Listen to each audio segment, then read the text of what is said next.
به نام خدا. سلام دوستان عزیزم، وقتتون بخیر باشه. پادکست صدای سکوت امروز رو با معرفی 2 کتاب که مکمل همدیگه هستن مطالبشون آغاز میکنیم. کتاب اول کتاب بزرگترین راز هستش، روش‌هایی برای پایان دادن به رنج‌ها و کشف خوشبختی پایدار. نویسنده راندا برن هستش، مترجم خانم زهرا نظری و انتشارات عطر کاج در تهران این کتاب رو چاپ کردن در سال 1399. من 20 دقیقه اول این کتاب رو برای شما میخونم و 20 دقیقه بعدی کتاب دوم. لطفاً با من همراه باشید تا این کتاب زیبا رو با همدیگه کشفش کنیم. بعد از انتشار کتاب راز در سال 2006 زندگی من به گونه‌ای تغییر کرد که فقط با نام زندگی رویایی میتوانم توصیفش کنم. ذهن من با تمرینات کتاب راز و استفاده شیوه‌های مذهبی عمدتاً مثبت‌نگر شده بود و در نتیجه در زندگی من حال خوب، شادی، سلامتی، روابط و پول جریان پیدا کرد. پس از آن من خود را با عشق به زندگی و قدردان نسبت به هر چیزی که در زندگی دارم یافتم. اما با وجود تمام اینها چیزی در درونم همچنان مرا وادار به جستجوی حقیقت می‌کرد. چیزی مرا پیش کشید تا به جستجویم ادامه دهم. هرچند برای چه هنوز نفهمیدم. در آن برهه زمانی بدون آنکه بدانم مسیری را آغاز کردم که به سفری 10 ساله تبدیل شد. همه چیز با مطالعه در مورد یک سنت باستانی در اروپا، گل رز صلیبی شروع شد و من درباره تعالیم عمیقشان سالها تحقیق کردم. همچنین چندین سال در مورد مذهب بودا، آثار بسیاری از عارفان مسیحی، الهیات، هندوئیسم، تائویسم و صوفیگری را نیز مطالعه کردم. پس از مطالعه سنت‌های باستانی و تعالیم تاریخی آنها، جستجوی من به زمان حال برگشت و شروع کردم به پیروی از معلمان جدیدم مانند جی کریشنامورتی، رابرت آدامز، لستر لونسبون و رامانا ماهاراشی که مانند بسیاری آموزگاران خوب هنوز زنده هستند. در خلال سفرم چیزهای زیادی یاد گرفتم که به طور کلی برای عموم ناشناخته بودند و در حالی که بسیار جذاب بودند هرگز باعث نشدند که احساس کنم حقیقت را یافتم. همانطور که سالها گذشت حتی فکر کردم که این جستجو ممکن است تا ابد شیوه زندگیم باشد. آن موقع که به دنبال حقیقت بودم متوجه نبودم و تصور نمی کردم که حقیقت تا این حد به من نزدیک باشد. 10 سال پس از آغاز جستجویم در اوایل ژانویه 2016 موقعیت چالش برانگیزی در زندگیم پیش آمد که عمیقاً باعث شد دچار ناامیدی شوم. من از عمق احساسات منفی که در وجودم بود حیران شدم. منی که معمولاً حال خوبی دارم چطور می توانستم حال بدی داشته باشم؟ اما آن وضعیت مایوس کننده برای من که در جستجوی حقیقت بودم به بزرگترین هدیه تبدیل شد. برای فراموش کردن آن میزان ناامیدی آیپدم را برداشتم و مصاحبه تلویزیونی با مردی به نام دیوید بینگهام را تماشا کردم. زمان پخش مصاحبه دیوید هنوز معلم نبود، بلکه یک فرد عادی مانند من و تو بود. با یک تفاوت، پس از 20 سال تحقیق او حقیقت را کشف کرده بود. مشتاقانه مصاحبه را تماشا کردم و در حین آن متوجه شدم که بیشتر مردم این دستاورد را نادیده می‌گیرند. نه به این دلیل که دشوار است، بلکه به این دلیل که بسیار ساده است. سپس توانستم تلفنی با دیوید صحبت کنم و او در خلال مکالمه گفت: ببین، من یه چیزی اشاره میکنم به یه چیزی درست اینجاست. و ناگهان چیزی را که دنبالش بودم یافتم. خیلی ساده بود و همینجا بود. دقیقا همینطور. کنکاش من بعد از 10 سال تمام شد. میتوانم بدون تردید بگویم که شادی و لذتی که از این کشف احساس میکردم ارزش هر ثانیه از مسیر طولانیم را داشت. حتی اگر کل زندگیم برای کشفش نابود شده بود، باز هم ارزشش را داشت.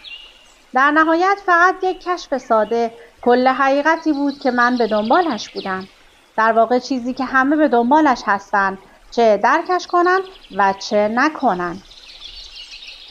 وقتی حقیقت را یافتم فهمیدم که همه جا هست. در همه چیزهایی که من 10 سال در موردشان مطالعه و تحقیق کرده بودم. فقط آن موقع دقیق نگاه نمی کردم تا پیدایشان کنم.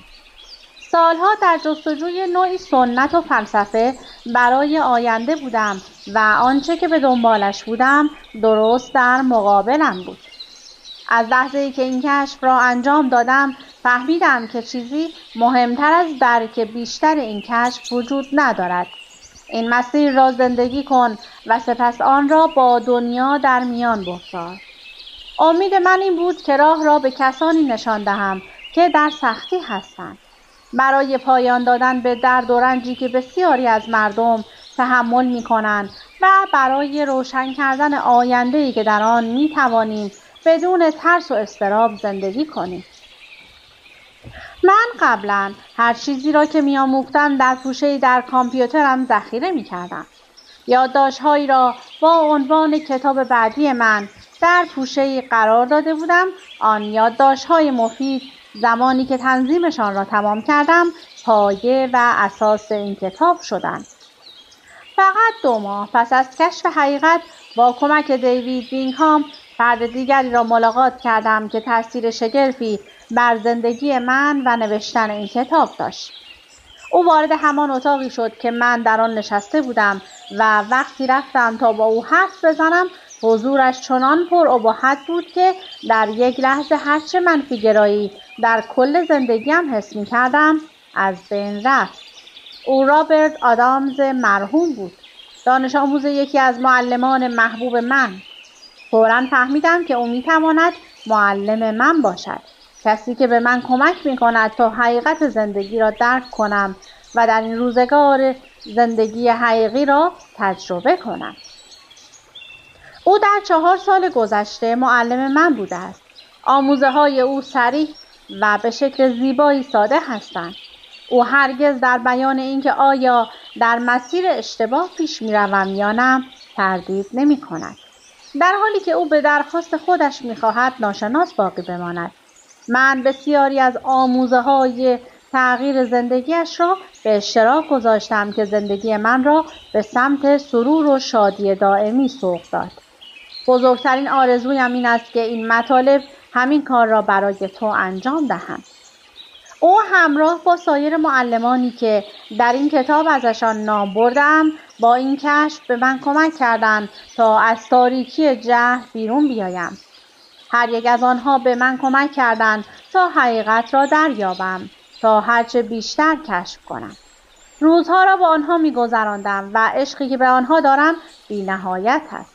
کلماتی که زندگی مرا برای همیشه تغییر دادند در سراسر این کتاب به چشم می‌خورد. یا هرگامی که در این کتاب برمی‌داری شادتر می‌شوی و زندگیت آسانتر می‌شود و خوشبختی بی‌پایانی در زندگیت جریان می‌یابد. هر گونه ترس و تردید در مورد آینده دیگر تو را اذیت نمی‌کند. هر گونه اضطراب و استرس در مورد تلاش‌های روزانه یا بقایی جهانی از بین می‌رود. می‌توانی از هر رنجی که حالا ممکن است در زندگیت داشته باشی رها شوی و حال تو هم همین گونه می‌شود. در حالی که قطعاً افشاگری‌های زیادی در این صفحات وجود دارد، شیوه‌های ساده زیادی نیز برای دریافت سریع این افشاگری‌ها وجود دارد. فقط عمل کردن به اندازه طلا ارزش دارند. می‌دانم دلیل زنده این کار هستم. راز به تو نشان می‌دهد که چطور کسی باشی که می‌خواهی.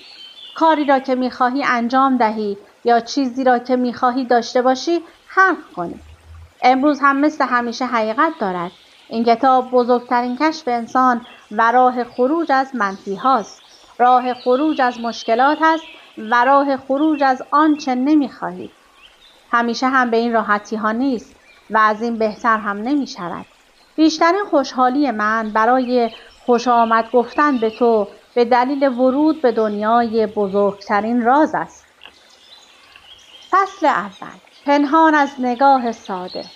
از میان میلیاردها انسان بر روی کره زمینمان فقط تعداد اندکی حقیقت را کشف می‌کنند. آنها از هر گونه پریشانی و منفی‌نگری بدورند و در صلح و سعادت ابدی زندگی می‌کنند. بقیه ما چه متوجهش باشیم یا نباشیم کل زندگیمان را به طور پیوسته در جستجوی این حقیقت بودیم. علی‌رغم این واقعیت که در مورد این راز بزرگ نوشتند و در طول تاریخ بسیاری از حکیمان، پیامبران و رهبران مذهبی به آن اشاره کردند، هنوز هم بسیاری از ما از بزرگترین دستاوردی که می‌توانیم داشته باشیم بی اطلاعیم. از اشخاصی که این دستاورد را با ما در میان گذاشتند می‌توان به بودا، کریشنا، لاوتسه، حضرت مسیح، یوگاناندا، کریشنامورتی و دالای لاما اشاره کرد. در حالی که هر یک روش تعلیم متفاوت اما متناسبی با زمان خود داشتند. همگی به یک حقیقت اشاره کردند. حقیقتی درباره ما و حقیقت نهان در پشت جهانمان. در برخی آیین‌ها این حقیقت به طور غیر شفاف و غیر مستقیم بیان شده است، اما با وجود این در قلب هر آیینی این حقیقت نهفته است. مایکل جیمز از کتاب سعادت و هنر هستی. این راز بزرگ در مقابل ما قرار دارد. از هر چیزی حتی از نفس کشیدن هم به ما نزدیکتر است و با این حال ما قادر به دیدنش نیستیم. با این حال در سنت کاشمیر شایوی به این داستان به این شکل اشاره شده که بزرگترین راز از هر چیزی نهانتر و در عین حال از هر چیزی عیانتر است. روپرت اسپیرا از کتاب آگاه بودن از آگاهی. هزاران سال است که ما موفق به دریافت حقیقت نشدیم، چون به چیزی که درست روبروی ماست با دقت نگاه نکردیم. مشکلاتمان، ماجراهای زندگیمان، رفت و آمدهایمان و رویدادهای دنیا به راحتی ما را پریشان می‌کنند و از داشتن بزرگترین دستاوردی که همینجا پیش روی ماست غافل شدیم. دستاوردی که می‌تواند ما را از رنج به سوی شادی مداوم سوق دهد. چه رازی می‌تواند اینقدر زندگیت را تغییر بدهد؟ چه کشفی می‌تواند به رنج پایان دهد یا صلح و سعادت ابدی را برایت به ارمغان آورد؟ خیلی ساده است. رازی که هویت واقعیت را فاش می‌کند. ممکن است فکر کنی که شخصیت خود را می‌شناسی، اما اگر فکر می‌کنی فردی با یک نام هستی که سن مشخص، نژاد خاص، شغل، سابقه خانوادگی و تجربیات زندگی مختلف را دارد، پس از افشای این حقیقت که واقعاً چه کسی هستی، شگفت زده خواهی شد. تنها راهی که با آن کسی می‌تواند به تو کمک کند، به چالش کشیدن ایده های توست. آنتونی دی مولو SG از کتاب آگاهی، گفتگو با اساتید. همه ما باورهای نادرست زیادی را در طول زندگیمان پذیرفتیم و آن عقاید و باورهای نادرست ما را اسیر خود کردند. به ما گفتند که در جهان محدودیت و کمبود وجود دارد، که پول، زمان، منابع، عشق یا سلامتی به اندازه کافی وجود ندارد. زندگی کوتاه است. تو فقط یک انسان هستی. باید سخت کار کنی و برای رسیدن به خواسته هایت تقلا کنی. در زندگی ما در حال از دست دادن منابع هستیم. جهان پر از آشوب است. جهان را باید نجات داد. اما لحظه‌ای که حقیقت را ببینید، بی‌اعتمادی از بین می رود و خوشبختی از میان ویرانه ها سر برمی آورد. شاید به این فکر می کنی که زندگی من به طور خوشایندی در جریان است. پس چرا باید بزرگترین راز را بدانم؟ به نقل از مرحوم آنتونی دی مولو از کتاب چون زندگی شما آشفته است، ممکن است با این حرف من مخالف باشی. شخصا تا وقتی آنتونی دیمولو منظورش را دقیقاً بیان نکرده بود فکر نمی کردم زندگیم آشفته باشد. تا به حال ناراحت شده ای؟ تا به حال استرس داشته ای؟ تا حالا نگران شده ای؟ تا حالا مضطرب، دلخور یا زخمی شده ای؟ آیا تا به حال غمگین یا افسرده شده ای؟ آیا همین حالا غمگین یا ناراحت هستی؟ اگر هر کدام از این احساسات را در هر زمانی تجربه کنی، پس به گفته آنتونی دیمولو زندگیت آشفته است. فکر کن طبیعی است که در طول روز دچار احساسات منفی شوی، اما قرار نیست زندگی به این شکل ادامه پیدا کند. می توانی کاملا آسوده از درد، ناراحتی، نگرانی و ترس در شادی مداوم زندگی کنی. زندگی به ما نشان می دهد که در هر موقعیت چالش انگیزی که در زندگی برایمان پیش می آید، به خصوص موقعیت‌های بسیار سخت و پیچیده، راهی برای رهایی از درد و رنج وجود دارد که ما آن را نمی‌بینیم. ما در مشکلاتمان غرق شده‌ایم و از همان چیزی که درست در مقابل ماست غافل می‌شویم که راه رهایی از تمام مشکلات برای همیشه است. ما مدام در جستجوی شادی، در پس تجربیات پی در پی، برقراری رابطه‌های مکرر، درمان‌های مداوم، حضور در کارگاه‌های مختلف، حتی کارگاه‌های روحی هستیم که در ظاهر بسیار امیدبخش هستند، اما هرگز به ریشه رنج خود نمی‌پردازیم، یعنی نادیده گرفتن طبیعت واقعیمان. موجی از کتاب آتش بیرنگ، ویرایش دوم. هرگاه ما رنجی را متحمل می‌شویم، به این دلیل است که چیزی را در مورد خودمان باور کرده ایم که درست نیست. ما هویت خود را اشتباه گرفتیم. تمام درد و رنج بشریت ناشی از هویت اشتباه است. حقیقت این است که تو نمی‌توانی بر آنچه در خودت و زندگیت اتفاق می‌افتد هیچ کنترلی داشته باشی. تو کسی نیستی که برده شغلی که دوست نداری باشی، فقط به این دلیل که محکوم به مرگ هستی. تو کسی نیستی که مجبور باشی پس از دریافت چک حقوق فعلی برای دریافت چک حقوق بعدی دست و پا بزنی. تو کسی نیستی که به اثبات خودت یا به تایید دیگران نیاز داشته باشی. حقیقت این است که تو اصلاً آدم واقعی نیستی. تو قطعاً تجربه فرد بودن را داری، اما در تصویر بزرگتر این نیست که تو چه کسی هستی. آنطوری که به نظر میرسد نیست. تو آن چیزی که فکر میکنی نیستی. جان پراسپر از کتاب آزادی هستی. گاهی اوقات ما نشانه‌های زندگی را هدف قرار می‌دهیم، اما دلیل واقعی زندگی را از دست می‌دهیم. درک و به رسمیت شناختن طبیعت واقعیمان. این تنها دارو برای درمان همه چیز است. تمام ناخرسندی‌ها، نارضایتی‌ها و بدبختی‌های زندگیمان ناشی از جهل یا دانش آشفته ما در این مورد است که ما کیستیم یا واقعاً چه هستیم.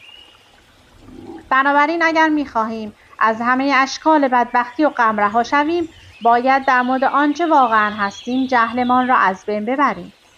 مایکل جیمز از کتاب سعادت و هنر هستی. معیار تو در مورد اینکه زندگیت چگونه پیش می‌رود نشان دهنده میزان شادی توست. چقدر خوشحالی؟ واقعاً همین حالا خوشحال هستی؟ آیا در شادی دائمی زندگی می‌کنی؟ همیشه باید خوشحال باشی. خوشبختی یعنی خود تو. این طبیعت واقعی توست. این واقعاً همان کسی است که باید باشی.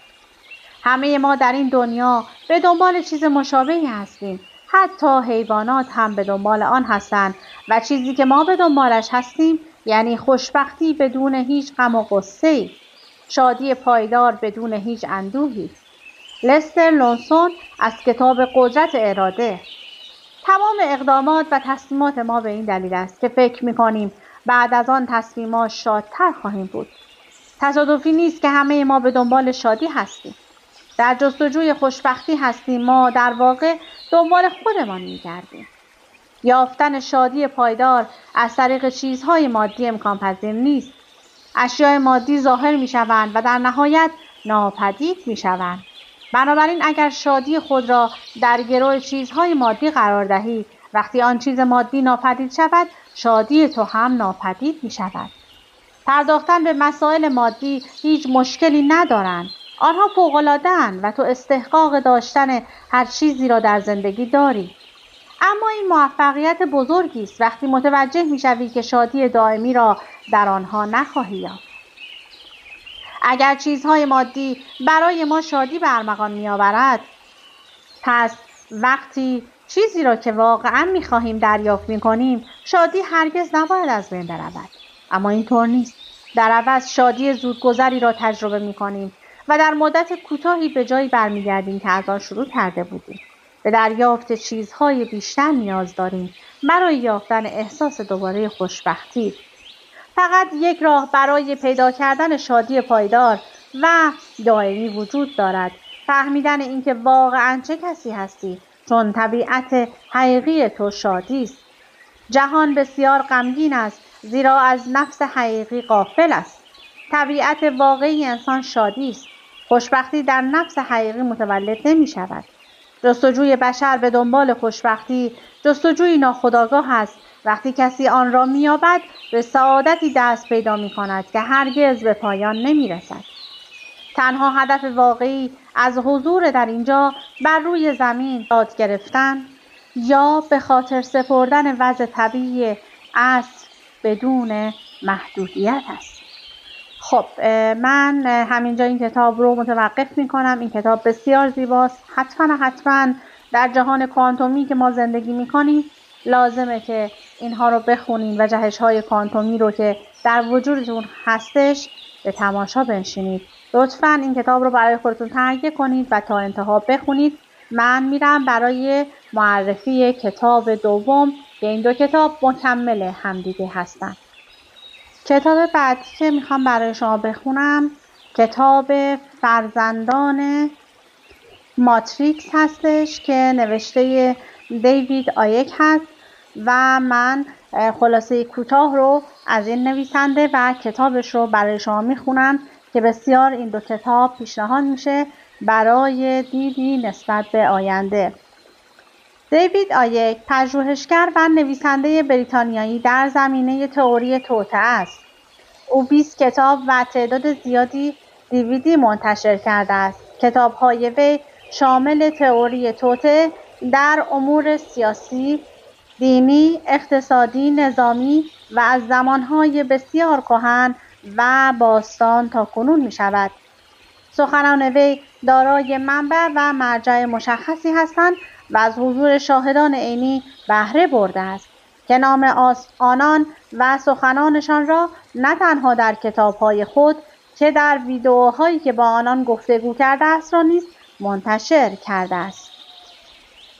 وی کتاب‌هایش را در قالب تئوری توطئه می‌نگارد. خزندگان انسان نما، دیدگاه همانا، مهار سازمان‌های جهان. سازمان‌های جهان اینجا خب معنی خاصی داره، البته من نمیدونم یعنی چی. به دست موجوداتی فرازمینی است و اینکه مهار سازمان انسانی را به کمک قدرت‌های ویژه خویش در فریفتن گروه‌های جمعی از همه گروه‌های مردمی به دست دارد. تصوری که سرچشمه اصلی آن دیوید آیک نیست، اما یکی از پیشتازان این عرصه است و آن دیدگاهی است که دست کم 12 میلیون امریکایی بدان باور دارند. این 12 میلیون تنها 4% از شمار کسان دیگری را تشکیل می‌دهند که آنها نیز این نظریه را پذیرفته‌اند و خود را بدان متعهد می‌دانند و به گونه فزاینده‌ای آن را انتشار نیز می‌دهد.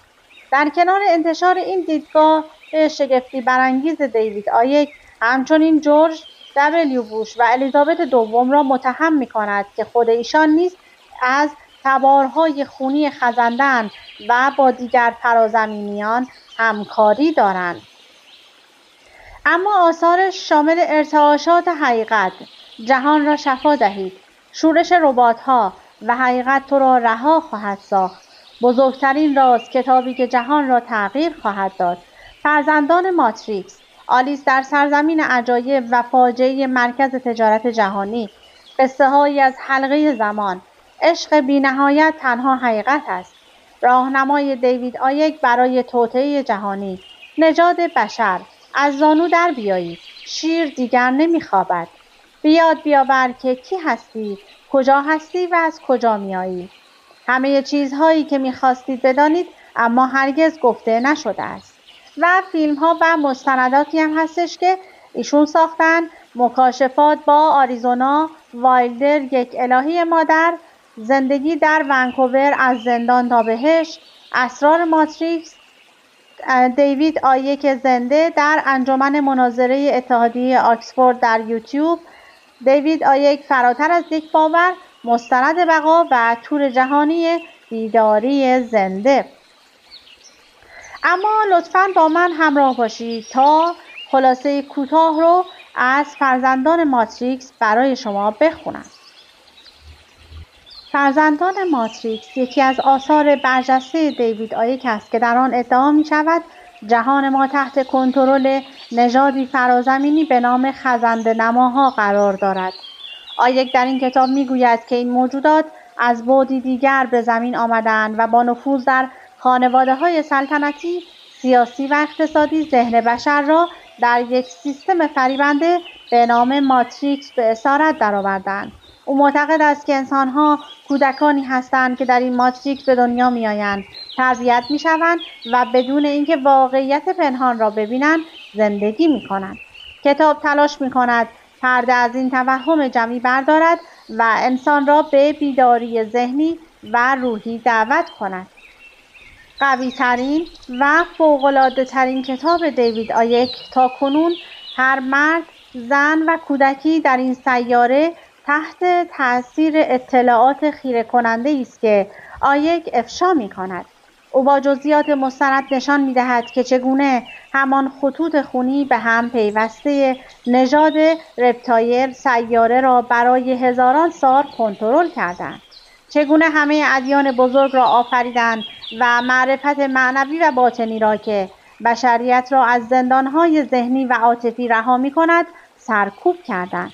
کنترل خاندانهای سلطنتی سیاره را برای هزاران سال کنترل کردند. پژوهش‌های بسیار زیادی منتشر کرده که روایت‌های مستند افراد و مدارک علمی پشتیبانی کننده ادعاهای مطرح شده را در آثار خود آورده است. گفتگو با افرادی که خود شاهد ماجرا بوده یا در آنها دست داشتند، کتابی که نه تنها تئوری توطئه نیست بلکه حقیقت توطئه است. این کتاب برای گردآوری شواهد و پیشینی کنترل فرازمینی، درونی زمینی و بین بعدی سیاره زمین برای هزاران سال تا به امروز طراحی شده است. برای انجام این کار من اطلاعاتی را در بزرگترین راز با انبوهی از روایت‌های تاریخی و مدرن در هم آمیختم تا تصویری واضح تا حد امکان از نیروهایی که هر روز زندگی نژاد بشر را دستکاری و هدایت می‌کنند ارائه دهم. این تمام داستان نیست، اما فقط بخشی از آن است. هنوز چیزهای بیشتری برای دانستن وجود دارد. خوانندگان کتاب‌های قبلی من اطلاعاتی را که قبلاً می‌دانند با جدیدترین دانش و پیشرفت‌ها ترکیب می‌شوند. زیرا مهم است که کتاب‌های من مستقل باشند تا خوانندگان جدید تمام آنچه را که برای دنبال کردن طرح نیاز دارند داشته باشند. من سعی کردم کتاب را برای میلیاردها نفری که قبلاً هرگز به چنین اطلاعاتی دسترسی نداشتند ساده و دقیق نگه دارم. ما در دنیایی متولد شده ایم که توسط نیروهایی فراتر از باور کنترل می شود که هزاران سال بشریت را آزار داده و دستکاری کردند. ممکن است به اطراف نگاه کنید و فکر کنید آنچه می بینید واقعی است، اما در حقیقت شما در یک توهم زندگی می کنید. توهمی که برای نگه داشتن شما در یک سلول زندان ذهنی، عاطفی و معنوی طراحی شده است. دیوید آیک این نیروها و روش‌های کنترل انسانی آنها را افشا می‌کند و یک شبکه فوق‌العاده از دستکاری جهانی را آشکار می‌کند. حتماً در ادامه این کتاب بزرگترین راز، کتابی که جهان را تغییر خواهد داد، از همین نویسنده بخونید که مکمل همدیگه هستند. این کتاب در سال 1999 منتشر شد. شناخته شده ترین اثر آیک است. او در این کتاب ادعا می کند که جهان توسط گروهی از موجودات خزنده مانند فرازمینی کنترل می شود که از طریق خانواده های نخبه مانند خانواده های سلطنتی و سیاسی بر بشریت سلطه دارند. این کتاب با استقبال و انتقادات گسترده‌ای روبرو شد و به یکی از پرفروش‌ترین آثار او تبدیل شد. برای اولین بار در کتاب فرزندان ماتریکس از پرنسس دیانا که پرنسس ولز بود و چهره واقعی ملکه ویکتوریا رو به صورت خزنده دید، پرده برداری شد که این کتاب سر و صدای زیادی رو به پا کرد در دنیا و از کتاب‌های مشهور آیک هستش که بهتون پیشنهاد میکنم حتما این کتاب رو تا انتها بخونید و از آنچه که در این سیاره رخ میده اطلاع پیدا کنید. خب دیگه زمان به من اجازه نمیده که این کتاب‌های زیبا رو برای شما بیشتر معرفی کنم و بخونم. امیدوارم که از هر کدوم که از این کتاب‌ها خوشتون اومده برای خودتون تهیه کنید و تا انتها بخونید. از اینکه با من همراه بودید سپاسگزارم. تا وایس بعدی، خدا نگهدارتون.